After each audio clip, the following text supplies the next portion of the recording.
जो कि 15 अगस्त का दिन है। 15 अगस्त का दिन यह हमारी कौमी तारीख़ का दिन है,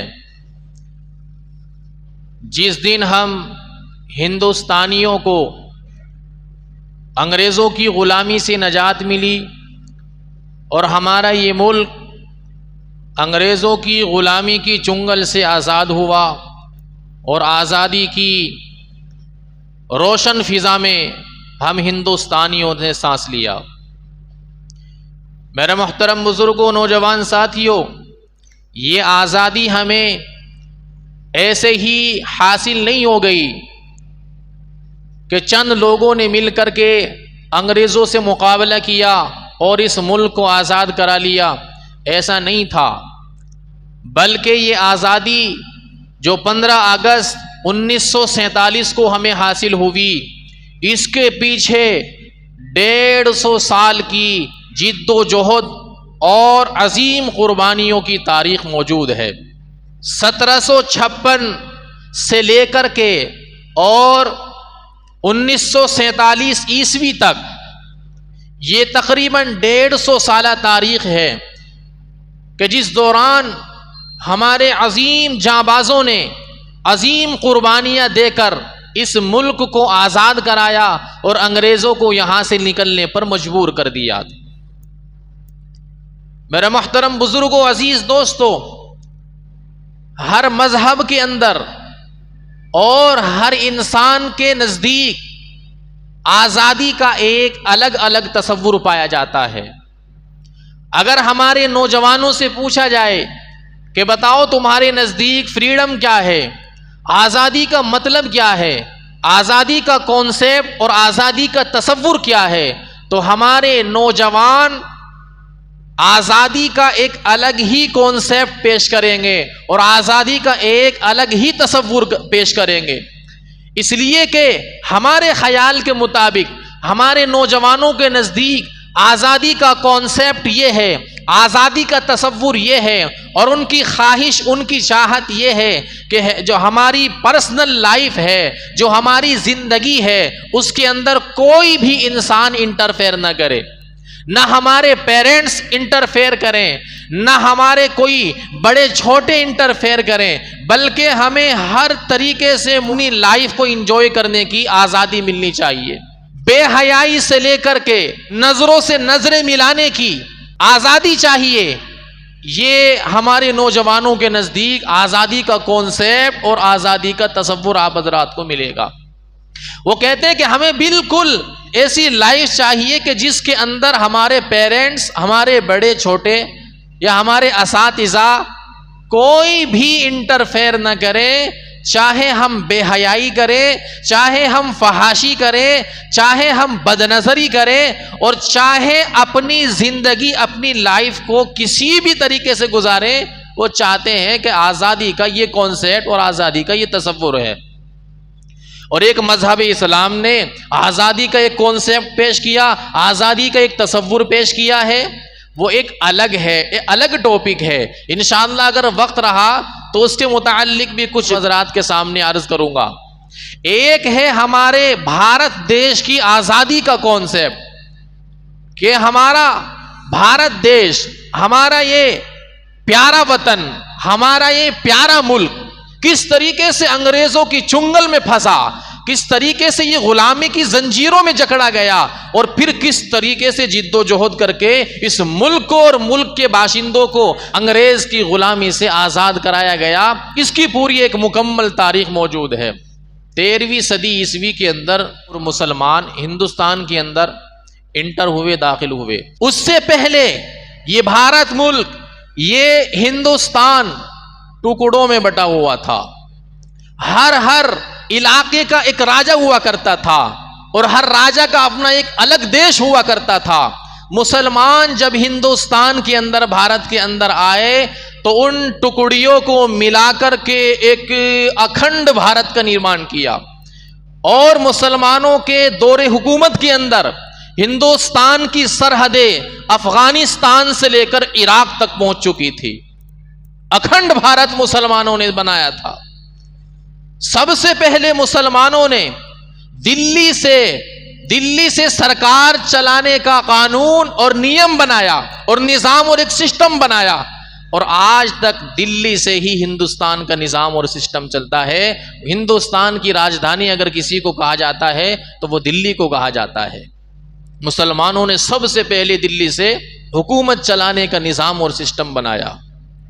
ये मुल्क के अंदर आप जो खूबसूरत इमारतें देख रहे हैं, आगरा के ताजमहल से लेकर और दिल्ली के लाल किले से लेकर के और जामा मस्जिद से लेकर और कुतुब मीनार से लेकर के और न जाने इतनी सैकड़ों खूबसूरत इमारतें जो इस मुल्क को जीनत बख्श रही है, इस मुल्क की खूबसूरती की अलामत बनी हुई हैं, ये बताने की चंदा और कतअन जरूरत नहीं है। तो ये किसकी देन है? और इन इमारतों से होने वाली इनकम, इन इमारतों से होने वाली कमाई से ये मुल्क मजबूत होता जा रहा है। ये किसकी देन है? ये बताने की कतअन जरूरत नहीं है कि ये मुसलमानों की देन है। मुसलमानों ने इस मुल्क को दिफाई सिस्टम दिया और ऐसा मजबूत सिस्टम दिया। एपीजे अब्दुल कलाम को कौन नहीं जानता? एटमी ताकत बना के गए, जिनको मिसाइल मैन भी कहा जाता है। हिंदुस्तान की आजादी में सबसे ज्यादा अगर किसी ने रुपया पैसा बहाया, उस शख्स का नाम था हाजी उस्मान, जो कि मुसलमान था। हिंदुस्तान के फ्लैग और झंडे को खूबसूरत डिजाइन देने वाली भी एक मुसलमान खातून, जिनका नाम सुरैया तैयब जी है।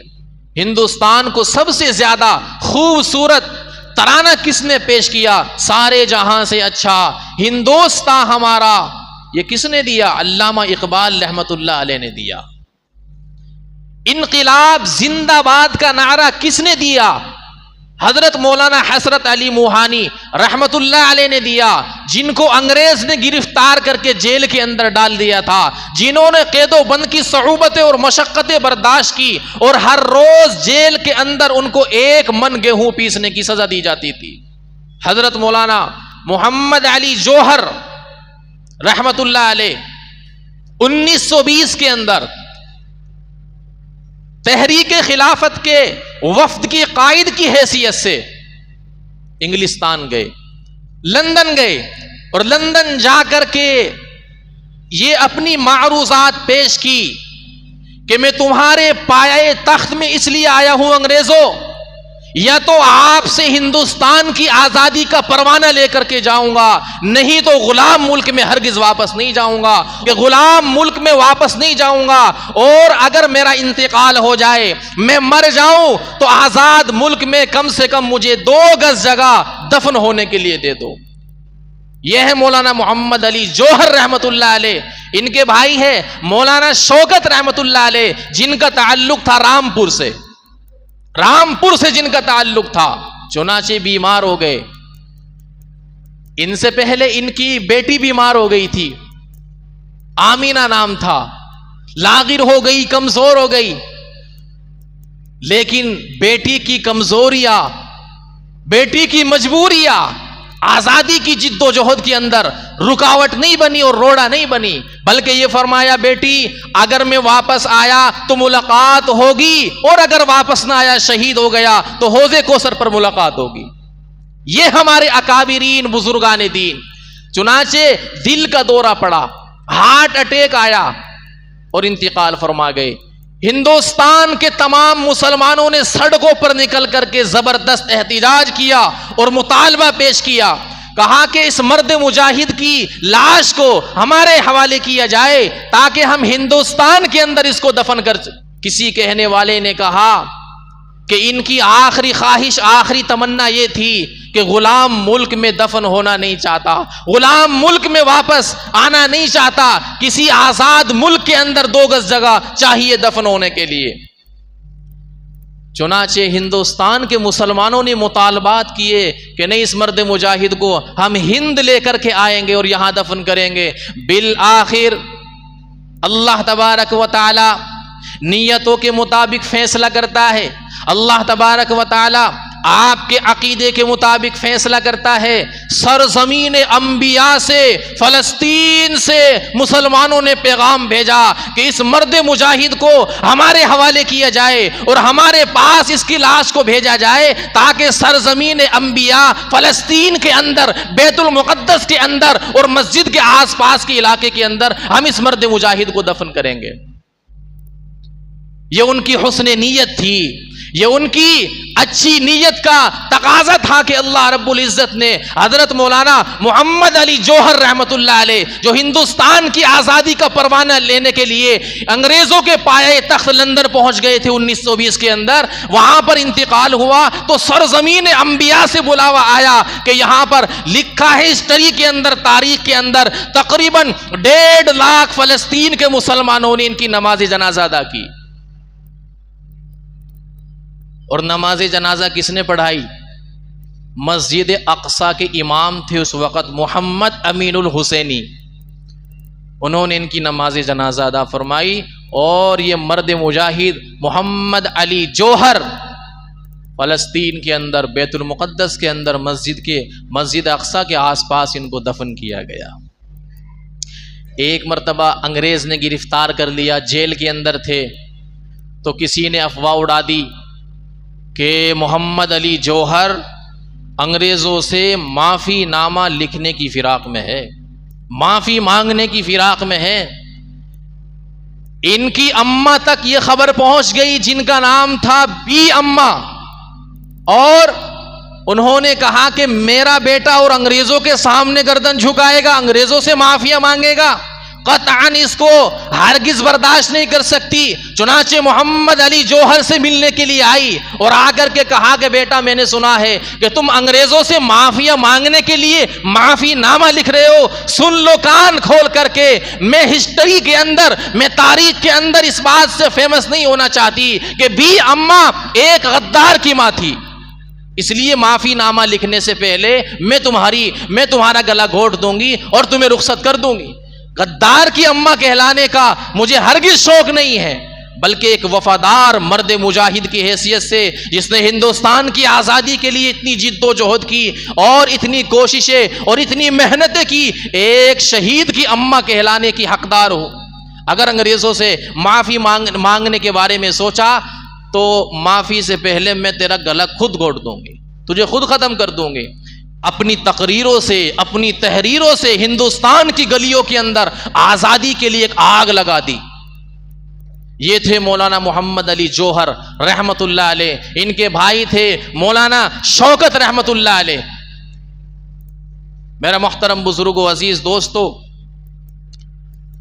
हिंदुस्तान को आज़ाद कराने के लिए हमारी क्या कुर्बानियां रही है, इसके मुताल्लिक मैंने गुज़श्ता जुमे आप हजरात के सामने अपनी कुछ मारूज़ात पेश की थी और आपसे ये वादा भी किया था कि हिंदुस्तान को आज़ाद कराने के लिए तारीख़ और हिस्ट्रिया तो हम बहुत सुनते हैं, लेकिन दलाइल क्या है इस बात के, एविडेंस क्या है इस बात के कि तकरीबन ये जो 100 साला दौर है, 1756, 1757 से लेकर के और 1857 ईस्वी तक, ये जो 100 साला जिद्दोजहद है आज़ादी की और तारीख है, इसको क्यों छुपा दिया जाता है और क्यों शुरुआत की जाती है 1857 से लेकर के?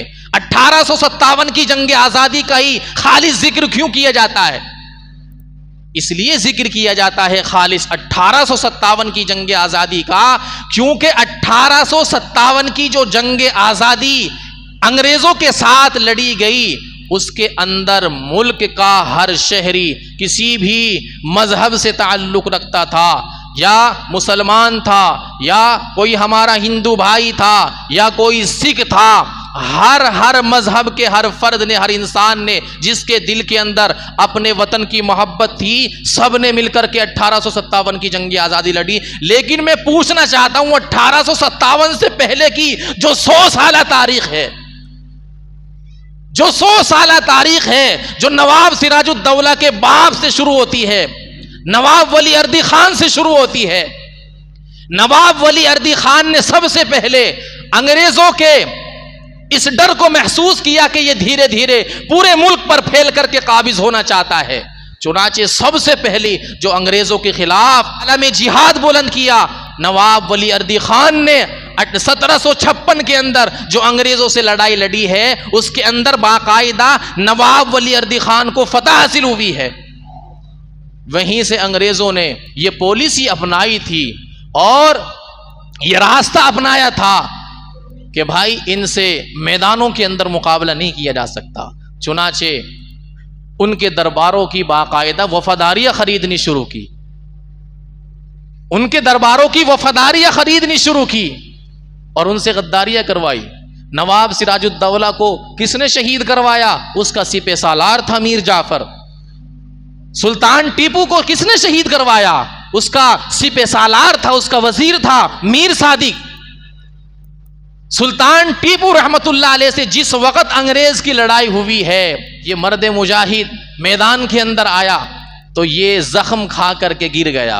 अंग्रेज ने सोचा कि सुल्तान टीपू शहीद हो गया, मर गया, इस दुनिया से चला गया।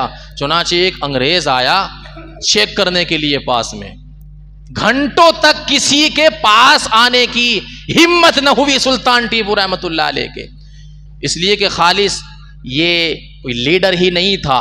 सुल्तान टीपू रहमतुल्लाह अलैह की आज के अखबारों में, आज की किताबों के अंदर जो हमने फोटो देखी है, सही मानों में सुल्तान टीपू रहमतुल्लाह अलैह की तस्वीर है ही नहीं। इसलिए कि सुल्तान टीपू रहमतुल्लाह अलैह, कल रात की बात है, मैं दरसे हदीस हो रहा था मस्जिद के अंदर, तो मैं सुल्तान टीपू के मुताल्लिक कुछ बात अर्ज कर रहा था। तो मैं ये कह रहा था सुल्तान टीपू रहमतुल्लाह अलैह। एक शख्स ने मुझसे पूछा कि किनको रहमतुल्लाह अलैह कह सकते हैं? ये रहमतुल्लाह अलैह हैं, यानी उनको ये भी नहीं पता कि सुल्तान टीपू मुसलमान थे। सुल्तान टीपू रहमतुल्लाह अलैह अपने वक्त के वली थे, कुतुब थे, अब्दाल थे। सुल्तान टीपू रहमतुल्लाह अलैह वो है जिन्होंने मैसूर की जामा मस्जिद बनवाई। सुल्तान टीपू रहमतुल्लाह अलैह वो है जिन्होंने जामा मस्जिद बनवा करके ऐलान किया कि इसके अंदर इमामत वो आदमी कराए जिसकी कभी भी असर से पहले की सुन्नत क़ज़ा न हुई हो। असर से पहले की सुन्नतें अदा करने का तो कोई एहतिमाम नहीं करता, जिसकी तहज्जुद की नमाज कभी क़ज़ा न हुई हो। बड़े बड़े आलिम मौजूद, बड़े बड़े आबिद मौजूद, बड़े बड़े हाजी मौजूद, बड़े बड़े जाहिद मौजूद, लेकिन किसी की हिम्मत नहीं होती मुसल्ले पर आने की। सुल्तान टीपू रहमतुल्लाह अलैह खुद आगे बढ़े, कहने लगे लोगों मेरा एक राज था, मैं इसको फाश नहीं करना चाहता था। बात यह है कि जब से बालिग हुआ हूं, जब से बालिग हुआ हूं, कभी भी असर से पहले की 4 सुन्नतें क़ज़ा नहीं हुई, कभी भी तहज्जुद की नमाज क़ज़ा नहीं हुई। ये सुल्तान टीपू रहमतुल्लाह अलैह। अब बताइए कि क्या कोई आदमी, कोई मुसलमान, मैं अपनी बात कर रहा हूं, मैं आप हजरात की बात कर रहा हूं, अक्सर व बेशतर हमसे असर से पहले की जो सुन्नतें उसका एहतिमाम नहीं हो पाता और कोई जानबूझ करके नहीं करता। क्यों? समझते हैं कि ये तो गैर मुअक्कदा है। लेकिन सुल्तान टीपू इतना बड़ा कुतुब था। हजरत मौलाना हुसैन अहमद मदनी रहमतुल्लाह अलैह फरमाते हैं कि अपने वक़्त में सुल्तान टीपू रहमतुल्लाह अलैह से बड़ा वली कोई था ही नहीं। 1799 में श्रीरंगापट्टनम के किले पर मीर सादिक की गद्दारी से सुल्तान टीपू रहमतुल्लाह अलैह शहीद। चुनाचे एक अंग्रेज आया चेक करने के लिए। सुल्तान टीपू रहमतुल्लाह अलैह के हाथ में टूटी हुई तलवार थी। चुनाचे शहीद की करामत जिंदा हुई और उस टूटी हुई तलवार को उठाया और उस अंग्रेज का सर कलम कर दिया। किसी की कई घंटे गुजर गए सुल्तान टीपू के पास आने की, किसी, इसलिए कि रूहानियत का इमाम भी था सुल्तान टीपू, आने की हिम्मत नहीं होती थी। चुनाचे घंटों गुजर जाने के बाद जब बिल्कुल उनको ये मजबूती के साथ यकीन हो गया कि अब सुल्तान टीपू जा चुका, चुनाचे उस वक़्त में जो अंग्रेज़ों का जनरल था वो आया और आकर के उसने बाकायदा सुल्तान टीपू रहमतुल्लाह अलैह की सीने पर पांव रख करके कहा कि आज से हिंदुस्तान हमारा है, आज से हिंदुस्तान हमारा है। इसलिए कि हमारे रास्ते का सबसे बड़ा अगर कोई रोड़ा था, सबसे बड़ा अगर कोई कांटा था, सबसे बड़ी अगर कोई चट्टान थी तो सुल्तान टीपू रहमतुल्लाह अलैह था। अब चूंकि सुल्तान शहीद हो गया इसलिए अब हम बाकायदा हिंदुस्तान पर काबिज हो चुके, अब हमसे हिंदुस्तान को कोई वापस नहीं ले सकता। मेरे मोहतरम बुजुर्ग अजीज दोस्तों, पढ़िए अपने अकाबिर की तारीख को, पढ़िए अपने बुजुर्गान दीन की, अपने असलाफ की हिस्ट्री को।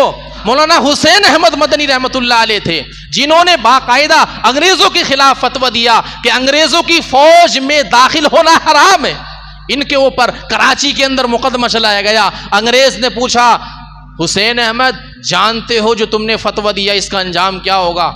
हुसैन अहमद जानते हो जो तुमने अंग्रेजों के खिलाफ फतवा दिया इसका अंजाम क्या होगा? अपने कंधे पर पड़ी हुई सफेद चादर की तरफ इशारा करते हुए फरमाया, हाँ जानता हूं, इसीलिए तो देवबंद की सरजमीन से कफन साथ लेकर के आया हूं।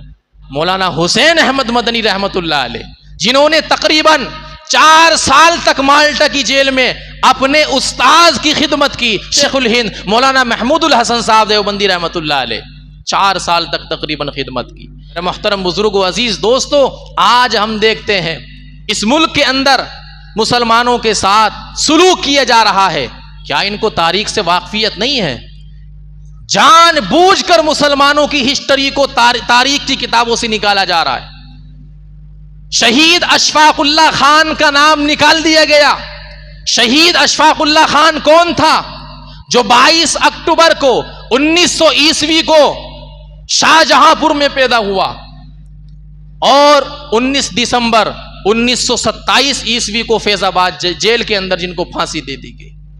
हम नहीं भूलेंगे शहीद अशफाकुल्लाह खान की जो राम प्रसाद से दोस्ती थी, हम नहीं भूलेंगे उस चीज को। और हमारे अंदर वुसअत क़ल्बी अल्लाह रब्बुल इज्जत ने रखी हुई है।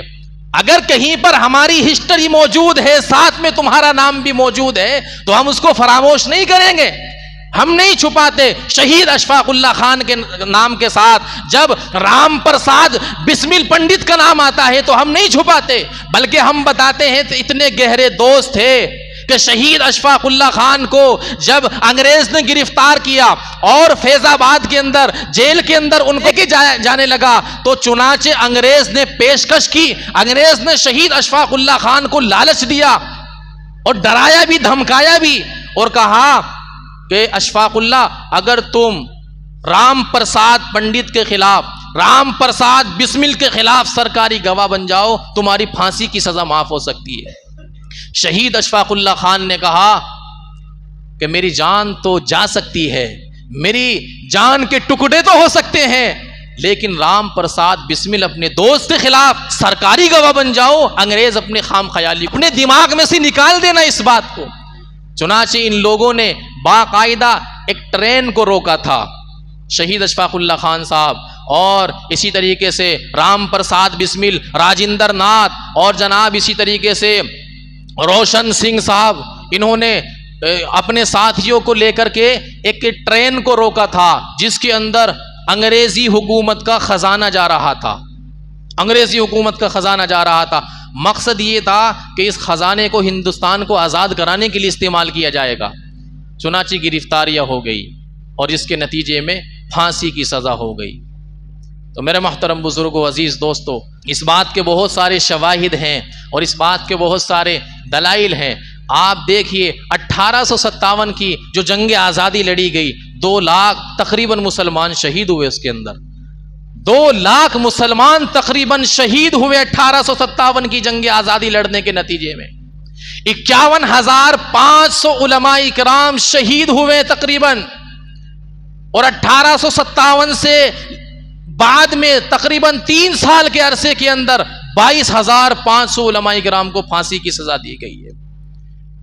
एक किताब है इनकिलाब आफरी तकरीर है, उसके अंदर एक अंग्रेज मुअर्रिख हिस्ट्री लिखने वाला थॉमसन के नाम से वो लिखता है, अपनी डायरी और अपनी याददाश्त के तौर पर लिखता है कि मैं दिल्ली के अंदर अपने खेमे के अंदर गया और क्या देखता हूँ कि 40 उलमा इकराम को लाया गया और उनको जलते हुए तनूरों पर लिटा दिया गया उनको जलते हुए कोयलों पर लिटा दिया गया, भून दिया गया। 40 उलमा इकराम को लाया गया और उनको बाकायदा ये कहा गया कि अगर तुम एक मर्तबा इनकार कर दो कि हम 1857 की जंग के अंदर शामिल नहीं थे तो अभी रिहा कर दिया जाएगा। वो अंग्रेज मुअर्रिख लिखता है, वो अंग्रेज हिस्ट्री लिखने वाला लिखता है, वो थॉमसन लिखता है कि मुझे मेरे पैदा करने वाले की कसम, एक भी आलिम दीन ने अंग्रेज के सामने गर्दन नहीं झुकाई। सब के सब कोयलों पर जल गए, भुन गए और कबाब बन गए। लेकिन एक आलिम दीन ने भी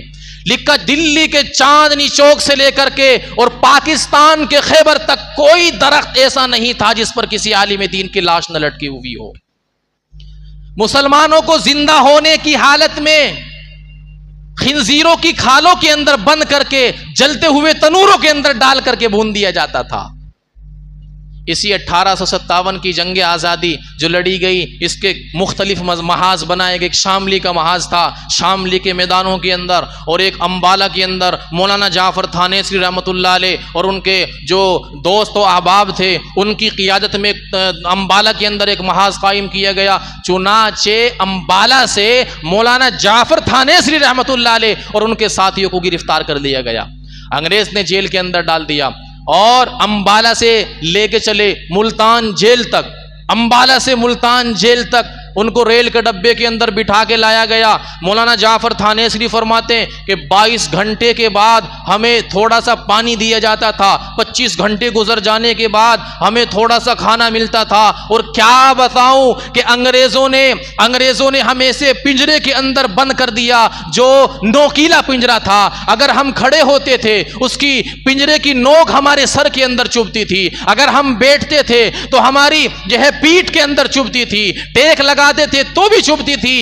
कहने का मकसद यह है कि किसी हाल में भी उस पिंजरे के अंदर हमें चैन नहीं आता था। उसके बाद हमें काले वारंट दिए गए और यह कहा गया कि ओ मुल्लाओ, तुम्हें कल को फांसी की सजा दी जाएगी। चुनाचे मौलाना जाफर थानेसरी रहमतुल्लाह अलैह फरमाते हैं, जब हमने ये सुना तो हमारे चेहरे खिल उठे और हमारे चेहरे के ऊपर मुस्कुराहट आ गई, हमारे चेहरे के ऊपर बशाशत आ गई और हम खुशी से झूमने लगे। चुनाचे अंग्रेज जज को यह बर्दाश्त न हुआ और उसने पूछा, ओ मुल्लाओ, तुम हंसते क्यों हो? क्या तुम्हें इस बात से खौफ नहीं आता कि कल तुम्हें फांसी की सजा दी जाएगी, तुम्हारे बच्चे यतीम हो जाएंगे, तुम्हारी औरतें बेवा हो जाएंगी और तुम्हारा घर परिवार सब छूट जाएगा? क्या तुम्हें इस बात से खौफ नहीं आता? मौलाना जाफर थानेसरी रहमतुल्लाह अलैह फरमाते हैं, हमने अंग्रेज से कहा हमें खौफ नहीं आता, बल्कि हमें तो खुशी है इस बात की कि कल हम अपने आका जनाब मुहम्मदुर रसूलुल्लाह सल्लल्लाहु अलैहि वसल्लम के कदमों में पहुंच जाएंगे, कल हम जन्नत की सैर कर रहे होंगे।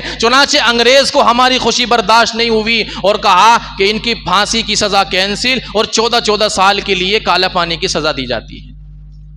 जजीरा अंडमान, जजीरा निकोबार में काले पानी की सजा के तौर पर जो जगह बनाई गई थी, आपको पता है 1947 से पहले, जिस वक़्त हमारा मुल्क आज़ाद नहीं हुआ था, 1947 ईस्वी से पहले की बात बता रहा हूँ, अगर आप जजीरा अंडमान, जजीरा निकोबार जो काला पानी की सज़ा के तौर पर अंग्रेज़ ने जगह बनाई थी, वहाँ अगर हम देखें 1947 से पहले की जो आबादी है, किसकी मेजॉरिटी थी, किसकी अक्सरियत थी? वहाँ पर मुसलमानों की अक्सरियत थी।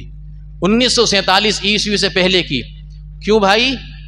वहां पर दो ही रास्ते थे पहुंचने के, या तो पानी के जहाज से जाया जाता था या हवाई जहाज से जाया जाता था। ज़मीनी खुश्की का कोई रास्ता वहां पहुंचने का नहीं था। सवाल ये है कि ये इतने सारे मुसलमान जो मेजॉरिटी में और अक्सरियत है जजीरा अंडमान के अंदर और निकोबार के अंदर काला पानी की जो सज़ा के तौर पर जगह थी, वहां पर मुसलमानों की अक्सरियत क्यों है भाई? सवाल पैदा होता है। फिर जवाब खुद ब खुद मिल जाता है कि ये वो मुसलमान है जिन्हें जंग आज़ादी लड़ने के नतीजे में गिरफ्तार करके काला पानी भेजा गया था। जजीरा अंडमान और निकोबार, काला पानी, अक्सरियत मुसलमानों की। तो पता लगा कि मुसलमानों की कितनी कुर्बानियां हैं। सही माना में अगर मैं आप हजरात को बता दूं, सही माना में और हकीकी बात तो यह है कि असल मुकाबला अंग्रेजों का मुसलमानों के साथ था। और ये बात कोई हवाई बात नहीं है, बल्कि इसके पीछे उलमा ने दलाइल दिए, बाकायदा हिस्ट्री लिखने वालों ने दलाइल जमा किए हैं। लिखा है कि सुल्तान सलाहुद्दीन अय्यूबी रहमतुल्लाह अलैह ने जो अंग्रेज़ों से लड़ाई लड़ी है ना, सलीबी जंगें जिनको कहा जाता है, क्रूसेड वॉर के नाम से हिस्ट्री के अंदर जो मशहूर हुई, फेमस हुई है, सलाहुद्दीन अय्यूबी रहमतुल्लाह अलैह ने अंग्रेज़ों से जो लड़ाई लड़ी उनको क्या कहा जाता है?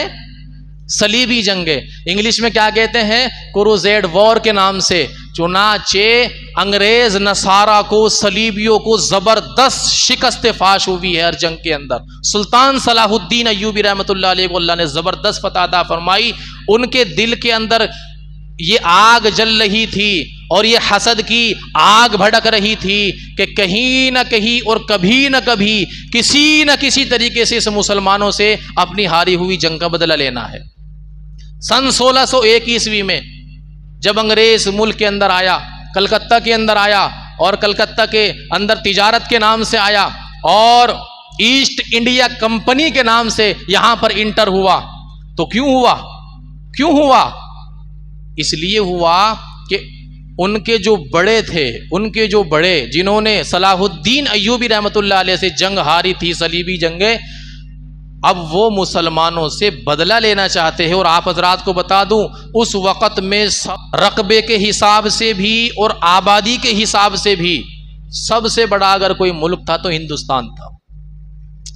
सबसे बड़ा अगर कोई मुल्क था तो हिंदुस्तान था, रकबे के हिसाब से भी और आबादी के लिहाज से भी।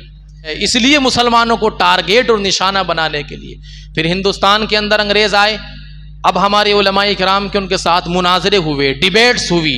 तारीख ये बताती है कि आर्य समाज के जो लोग आए थे शुमाली और वुस्ता एशिया की तरफ से, हिंदुस्तान के अंदर जो आर्य समाज के लोग आए थे, उससे पहले यहाँ पर दलित लोग रहते थे जो यहाँ के मकामी बाशिंदे हुआ करते थे।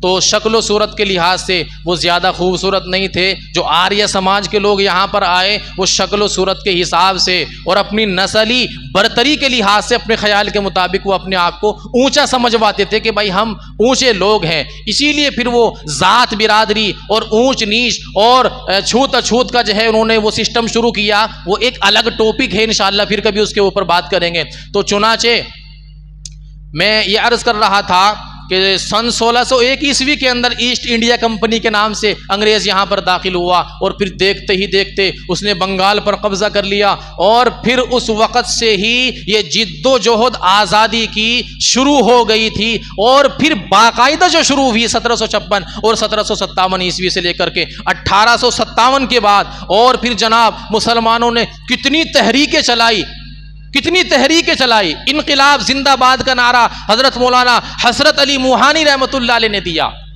आपका जो हिंदुस्तान का फ्लैग है इसको जो डिजाइन किया मुसलमान खातून थी कि नहीं थी? सुरैया तैयब जी। आपके मुल्क की जो खूबसूरती है ये आप देखे, आगरा का ताजमहल है और दिल्ली का लाल किला है और जामा मस्जिद है और कुतुब मीनार है और चार मीनार है और न जाने ऐसी कितनी इमारतें सैकड़ों के लिहाज से। ये सारी की सारी देन किसकी है भाई? आज हमसे आप वतन से प्रेम का सबूत मांगते हैं और कहते हैं कि अपनी हुब्बुल वतनी का सबूत पेश करो। जी, शायर कहता है कि हजारों जुल्म के बावजूद हम तबस्सुम करते हैं, हजारों जुल्म के बावजूद हम तबस्सुम करते हैं, मोहब्बतों के साथ हम तकल्लुम करते हैं। तुम हमसे मुल्क से वफादारी का सबूत मांगते हो, अरे हम तो वो हैं जो इसी वतन की खाक से तयम्मुम करते हैं। तयम्मुम करते कि नहीं करते? हम जिस तरीके से दूसरी मिट्टियों को पाकीज़ा समझते हैं, हिंदुस्तान की मिट्टी भी हमारी नजर में पाकीज़ा है। और फिर हम ये कहते हैं कि अगर हम हैं गद्दार तो पाबंदे वफा तुम भी नहीं, हम हैं गद्दार तो पाबंदे वफा तुम भी नहीं, अपनी कसरत पे न इतराओ खुदा तुम भी नहीं। खुदा तो भाई एक ही है। अगर उसको छोड़ करके खुद को खुदा समझ बैठोगे और खुद चंगेज खान बन जाओगे, हलाकू खान बन जाओगे और वक्त के नमरूद बन जाओगे और वक्त के शद्दाद बन जाओगे, तो फिर अल्लाह तबारक व तआला फिरऔन का दिमाग मूसा अलैहिस्सलातु वस्सलाम से ठीक करा दिया करता है। इसलिए मेरे मोहतरम बुजुर्गों, अजीज दोस्तों, हमें ज़रूरत है कि हम अपनी हिस्ट्री को, अपनी तारीख को पढ़ें। और ये चंद दलाइल मैंने आप हजरात के सामने पेश किए कि 1947 से पहले का आप हिंदुस्तान देखो, 1947 ईस्वी से पहले की जो जजीरा अंडमान है, जजीरा निकोबार है और काला पानी की जो सजा के तौर पर जगह थी, आप उनकी आबादी चेक करो। आज प्रोपेगंडा किया जाता है और छत्रपति शिवाजी महाराज को, उनके मुजस्समे को बाकायदा अपने हीरो के तौर पर पेश किया और बताया जाता है। हमें इस बात पर कोई एतराज नहीं, हमें इस बात से कोई गिला शिकवा नहीं है। तुम किसी को भी अपने हीरो के तौर पर, हमें एतराज इस बात पर है जब आप कहते हो कि छत्रपति शिवाजी महाराज मुस्लिम मुखालिफ थे, हमें एतराज यहां से है। हमें गिला यहां से है जब आप कहते हो कि शिवाजी महाराज मुस्लिम मुखालिफ थे। हमें गिला यहां से इसलिए कि आप हिस्ट्री को बिगाड़ रहे हैं, आप तारीख को मसक कर रहे हैं। आप ये क्यों नहीं बताते छत्रपति शिवाजी महाराज की जो फौज थी उसके 1/3 से ज्यादा मुसलमान थे फौजी। आप ये तारीख की बातें क्यों छुपाते हो? आप ये क्यों छुपाते हो कि शिवाजी महाराज की जो बहरी बेड़ा था, उसका जो बहरी दस्ता था, यानी कि समंदरी फौज जो थी, उसका सिपह सालार भी एक मुसलमान था। आप ये क्यों छुपाते हो कि छत्रपति शिवाजी महाराज का जो बॉडीगार्ड था रुस्तम जमा खान, वो मुसलमान था। आप ये क्यों छुपाते हो कि शिवाजी महाराज ने बाकायदा अपना जो नुमाइंदा भेजा था, मुगलिया सल्तनत के ओहदेदार से बात करने के लिए अपना जो कासिद भेजा था, वो एक मुसलमान था। और मुगलों की तरफ से आने वाला जो उनका वफद था, जो उनका कायद था, वो एक ब्राह्मण था। आप ये कुछ छुपाते हो? आप ये कुछ छुपाते हो कि शिवाजी महाराज के जो दादा थे और जो नाना थे और जो उनके वालिद साहब थे, वो मुस्लिम हुकूमतों के अंदर मुलाजमत किया करते थे। तो आप जब नफरत की राजनीति करते हैं और नफरत की बात करते हैं, तो यहां से फिर जो है वो इख्तिलाफ खड़ा होता है, यहां से एतराज़ात शुरू होते हैं। मेरे मोहतरम बुजुर्गों, अजीज दोस्तों, ये भी तारीख की एक सच्चाई और कड़वी सच्चाई है बाकायदा कि छत्रपति शिवाजी महाराज जो थे, उनको जब अपनी ताजपोशी करानी, अब ताजपोशी जो है वो एक मखसूस तबके के किसी फर्ज से ही करानी होती है। चुनाचे मैं आप हजरात को बताऊं, उनकी ताजपोशी करने के लिए जो ऊंची जात के लोग थे तैयार नहीं हुए। कहा कि ये नीची जात का आदमी हम पे हुकूमत करेगा, ये नीची जात का आदमी हम पे ताजपोशी करने के लिए तैयार नहीं हुए। चुनाचे सैकड़ों मील दूर छत्रपति शिवाजी महाराज को बनारस के इलाके में एक गागा भट्ट नामी एक ब्राह्मण मिला, पंडित, और उससे डील हुई और उसने भी बाकायदा ताजपोशी करने के लिए यहाँ पर एग्री हुआ। जनाब, जब आप हमें करोड़ों रुपये देंगे, करोड़ों रुपये दिए और कई महीनों तक जो है हमारे समाज के लोगों को आपको फ्री में खाना खिलाना पड़ेगा, और मजीद इस पर ये कि आप अपने वजन के बराबर 7 धाते अलग अलग तोल करके हमें दोगे, तब आपकी ताजपोशी। और फिर इसके अंदर भी गड़बड़ हुई है। तो बहरहाल, तो मैं अर्ज कर रहा था मेरे मोहतरम बुजुर्गों, अजीज दोस्तों, कि हमें हिंदुस्तान से मोहब्बत है, यकीनी मोहब्बत है। हमसे सर्टिफिकेट मांगने की जरूरत नहीं है। क्यों? इसलिए कि आपको मिसाल के तौर पर प्यास लग रही है, तो आप कहोगे मुझे प्यास लग रही है, मैं ये नहीं कहूँगा कि मुझे सर्टिफिकेट दिखाओ कि तुम्हें प्यास लग रही है। पर प्यास लगना एक नेचुरली चीज़ है, एक फितरी चीज़ है। इस पर किसी सर्टिफिकेट की सबूत की ज़रूरत नहीं होती है। हमें वतन से मोहब्बत है, वतन से प्यार है, इसीलिए तो हमारे इतने जाबाज लाखों की तादाद में इस वतन पर कुर्बान हो गए और अपनी जान की परवाह किए बगैर जिन्होंने फांसी के तख्तों को आगे बढ़कर के चूम लिया, लेकिन इस मुल्क को आजाद कराने के लिए कभी पीछे नहीं हटे। ये वतन से प्यार। एक और मिसाल देता हूं, देखो आपका घर है महल्ले के अंदर, आपके बराबर में आपके पड़ोसी का घर है। आप अपने दिल से बताओ, आपको अपने घर से ज्यादा मोहब्बत होगी, प्यार होगा, या पड़ोसी के घर से ज्यादा प्यार होगा? भाई बोलते क्यों नहीं भाई? अपने घर से होगा कि नहीं होगा? तो भाई जिस मुल्क के अंदर हम रह रहे हैं, बताइए हमें वहां से ज्यादा प्यार होगा यहां, या जहां तुम हमें भेजने की बातें करते हो वहां से ज्यादा प्यार होगा? ये एक फितरी चीज है, ये एक नेचुरली चीज है। वतन से मोहब्बत, वतन से प्यार, इसके ऊपर सर्टिफिकेट मांगने की जरूरत नहीं है। किसी शायर ने कहा कि न मैं तहरीक छोड़ूंगा न कुरान छोड़ूंगा, न मैं तहरीक छोड़ूंगा न मैं कुरान छोड़ूंगा, न मैं इस मिट्टी को छोड़ूंगा न ये पहचान छोड़ूंगा, और तुझे करनी है जितनी कोशिशें कर ले मिटाने की, न मैं इस्लाम छोड़ूंगा न हिंदुस्तान छोड़ूंगा, न मैं इस्लाम छोड़ूंगा। बोलते क्यों नहीं भाई? आवाज आनी चाहिए आप हजरात की। न मैं इस्लाम छोड़ूंगा न हिंदुस्तान छोड़ूंगा, इसलिए कि वतन से, हिंदुस्तान से मोहब्बत हमारे दिल के अंदर बसती है, हमारे दिल के अंदर मोहब्बत बसती है, वतन से प्यार है। वतन से अगर कभी खुदा न खास्ता किसी मुल्क ने हिंदुस्तान के ऊपर गलत नजर उठाने की कोशिश की तो सबसे पहले इंशाअल्लाह मर्द मुजाहिद बनकर हम निकलेंगे। निकलेंगे कि नहीं निकलेंगे? तो ये मोहब्बत की बात है कि नहीं है? ये प्रेम की बात है कि नहीं है? ये इस मुल्क की खूबसूरती है कि यहां पर हर मुल्क का बाशिंदा रहता है, यहां पर मुसलमान भी रहता है, यहां पर हिंदू भाई भी रहता है, यहां पर सिख भी रहता है, यहां पर ईसाई भी रहता है, और आपस में सब मिलजुल के प्यार मोहब्बत के साथ रहते हैं। चंद गिने चुने अफराद जिनको उंगलियों पर गिना जा सकता है जो नफरत की बात करते हैं, नहीं तो सारा हिंदुस्तान ही मोहब्बत की बात करता है, सारा हिंदुस्तान ही प्यार की बात करता है। इसलिए मेरे मोहतरम बुजुर्गों, अजीज दोस्तों, आजकल जो है चूंकि 15 अगस्त है कल और आज़ादी का मौका है, तो आज़ादी के मौके पर जो है हमें थोड़ा सा हंसना भी चाहिए, हमें थोड़ा सा मुस्कुराना भी चाहिए जी, और इस बात का सबूत भी पेश करना चाहिए कि जनाब हमारा मुल्क 15 अगस्त 1947 को इतनी जिद्दोजहद के बाद, इतनी आज़ादी के बाद आज़ाद हुआ, और हम आज आज़ादी की फिजा में सांस ले रहे हैं जी। आजकल मुल्क के अंदर बाकायदा एक नारा भी आम किया जा रहा है, बल्कि नारा कम, नफरती प्रोपेगेंडा ज्यादा है। अहले इस्लाम के खिलाफ कहते हैं कि ये अपनी पॉपुलेशन बढ़ाने के चक्कर में है, ये अपनी आबादी बढ़ाने के चक्कर में है ताकि कब्जा कर सके, कब्जा कर सके।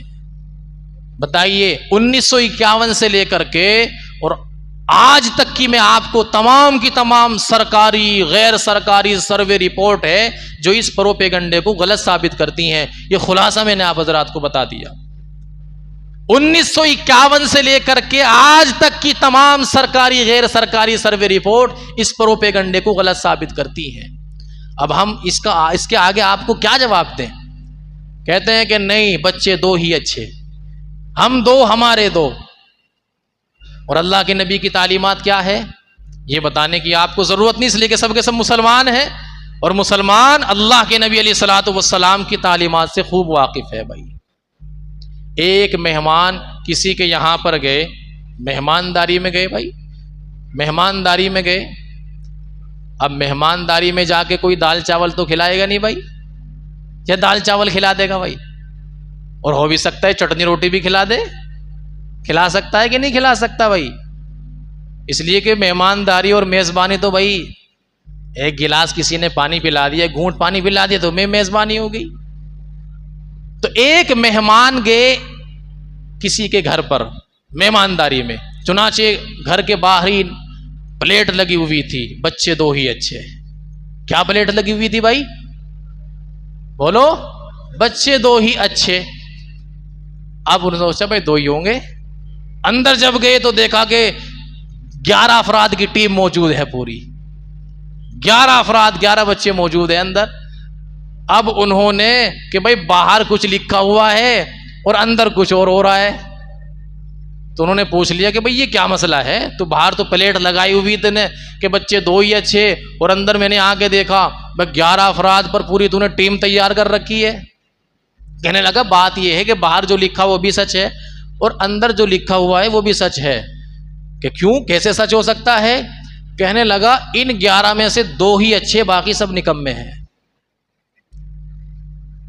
इन 11 में से दो ही अच्छे, बाकी सब निकम्मे, इसलिए मैंने लिखा बच्चे तो दो ही अच्छे हो भाई। तो दाल चावल की बात आई थी तो एक लतीफ़ा और सुन लो इंशाअल्लाह, फिर उसके बाद बात खत्म कर देंगे। एक शख्स जो है, जैसे आजकल माशाअल्लाह बरसात का मौसम है, मौसम ख़राब चल रहा है, तो बहुत से लोगों का पेट भी ख़राब हो रहा होगा, तबीयत भी बिगड़ रही होगी। चुनांचे एक शख्स पहुँचे दावत में। अब उनको जो मेज़बान थे उन्होंने दाल चावल तैयार करके पहले से रखे हुए थे। अब दाल चावल देख तो ये मूड ख़राब हो गया। भाई कोई मुर्गा सुर्गा लाते, चाहे कोई बेगैरत से मुर्गा ही पकड़ के ले आते, आवारा फिर रहा हो उसे पकड़ के ले आते, उसे को काट देते। दाल चावल का क्या मतलब है? वो दाल चावल देख तो ही मूड खराब। थोड़ी देर में उन्होंने बादाम का हलवा भी ला के रख दिया। बादाम का हलवा देखा तो माशाअल्लाह तबीयत खुश हो गई और हशाश बशाश एकदम ताजगी आ गई तबीयत के अंदर। चुनाचे पहले दाल चावल खाए, फिर हलवा खाया अच्छे से दबा के, फिर उसके बाद फिर दाल चावल खाए। यानी पहले भी दाल चावल, बीच में बादाम का हलवा और लास्ट में भी क्या खाई? दाल चावल। मेज़बान ने कहा ये क्या तरीका है खाने का? भाई पहले खाते मीठा या बाद में खाते, बीच में तुमने क्यों इसको जो है बादाम के हलवे को खाया? कहने लगे बात यह है मौसम खराब चल रहा है, अगर उल्टी लगी तो भी दाल चावल निकलेंगे, 10 लगे तो भी दाल चावल निकलेंगे, और ये बादाम का हलवा बीच में बिल्कुल सेफ रहेगा एकदम। इसलिए मैंने बीच में इसको सेफ किया ताकि ऊपर से जो निकले वो भी दाल चावल, नीचे से निकले दाल चावल, और दाल चावल ही दाल चावल, बीच में बिल्कुल हलवा सेफ रहेगा एकदम से। माशाअल्लाह हजरात के चेहरे पर बशाशत आई। एक बात आखिरी देखो, आज़ादी के मुतालिक बात चल रही थी तो हिस्ट्री तो बहुत है हमारी, आप हजरात ने माशाअल्लाह कुछ हद तक सुनी और आप हजरात को पता भी लगा होगा कि भाई हमारी कुर्बानी कितनी है इस देश को आज़ाद कराने के लिए। अल्लाह ने फरमाया ला इकराहा फिद्दीन, दीन के मामले में कोई ज़बरदस्ती नहीं है। किसी को गन पॉइंट पर आप इस्लाम कबूल करने पर मजबूर नहीं कर सकते। जो प्रोपेगेंडा किया जाता है हजरत औरंगजेब आलमगीर रहमतुल्लाह अलैह के खिलाफ, औरंगजेब आलमगीर जिनका मज़ार औरंगाबाद के अंदर है, वहां का जो विजिट कराने वाला है उसने एक मर्तबा बताया तो उस वक़्त के गैर मुनक़सिम हिंदुस्तान के ऊपर औरंगजेब आलमगीर रहमतुल्लाह अलैह ने तकरीबन 59 सालों तक हुकूमत की। 59 सालों तक, जब तक औरंगजेब जिंदा रहे, किसी अंग्रेज मां ने अपने बच्चे को इतना दूध नहीं पिलाया कि हिंदुस्तान की तरफ मेली नजर उठा के देख सके। औरंगजेब आलमगीर रहमतुल्लाह अलैह के इतना दबदबा था। उनके दौरे हुकूमत के अंदर ही एक किताब लिखी गई फतावा आलमगीरी के नाम से। तकरीबन 500 उलमा मुफ्तियाने किराम की मौजूदगी में, औरंगजेब की मौजूदगी में वो किताब लिखी गई। और उसने सिर्फ हिंदुस्तान के अंदर नहीं, पाकिस्तान के अंदर नहीं, बांग्लादेश के अंदर नहीं बल्कि अरब मुल्कों तक उसने उस किताब ने खिराज अकीदत हासिल किया और हिंदुस्तान का नाम रोशन किया। अरब मुल्कों के अंदर उस किताब का नाम है अल फतावा हिंदिया, फतावा हिंदिया के नाम से। और असल उसका नाम क्या है? फतावा आलमगीरी। लिखा औरंगजेब आलमगीर रहमतुल्लाह अलैह अपने हाथों से टोपियां बुनते थे, अपने हाथ से कुरान करीम लिखा करते थे और उसके हदिये से अपनी जिंदगी गुजारा करते थे। शाही खजाने में से कभी 1 रुपया नहीं लिया उस बंदे ने। अब बताइए कितना मुत्तकी आदमी होगा वो, कितना मुत्तकी आदमी होगा। लिखा है जब इंतकाल हुआ तो उनकी जो मीरास थी, जो उन्होंने माल दौलत छोड़ा, बताइए कितना होगा वो। हिंदुस्तान का बादशाह, इतना जबरदस्त आलीशान बादशाह, 14 रुपये 12 आने, 14 रुपये 75 पैसे उनकी कुल मीरास थी जो उन्होंने छोड़ी थी अपने तरके के अंदर। आलमगीर रहमतुल्लाह अलैह 14 रुपये 75 पैसे छोड़ी अपनी मीरास। अब आप बताइए क्या वो शख्स सोच सकता था कि किसी गैर मुस्लिम को जबरदस्ती मुसलमान बनाऊं? झूठा प्रोपेगेंडा। हालांकि हम ये कहना चाहते हैं कि आजकल के मिनिस्टरों के लिए, हुक्मरानों के लिए औरंगजेब आलमगीर रहमतुल्लाह अलैह की जिंदगी और लाइफ बेहतरीन रोल मॉडल है। अगर आप अपने मुल्क से करप्शन को खत्म करना चाहते हैं, आप अपने मुल्क से स्कैम्स को खत्म करना चाहते हैं और माली गबन को खत्म करना चाहते हैं, घोटाले को खत्म करना चाहते हैं, तो पढ़िए औरंगजेब आलमगीर रहमतुल्लाह अलैह की जिंदगी, उनकी सवाने कि इतना जबरदस्त मुल्क चलाने वाला बादशाह किस तरीके से उसने निजाम चलाया था। और हमारे दौरे हुकूमत के अंदर ही बाकायदा ये मुल्क सोने की चिड़िया कहा जाता था। आप ये बताइए कि कोहे नूर हीरा जिसको ये अंग्रेज बदबख्त लूट करके ले गए, हिंदुस्तान कौन लाया था? ये बताने की जरूरत नहीं है कि मुसलमान लाए थे उसको। इसलिए मेरे मोहतरम बुज़ुर्गों अज़ीज़ दोस्तों, खुतबे का वक्त भी हो रहा है, इसलिए इंशाअल्लाह जो बातें रह गई फिर कभी आप हज़रात से होती रहेंगी। अल्लाह ताला अमल की तौफ़ीक़ अता फ़रमाए। वमा अलैना इल्लल बलाग।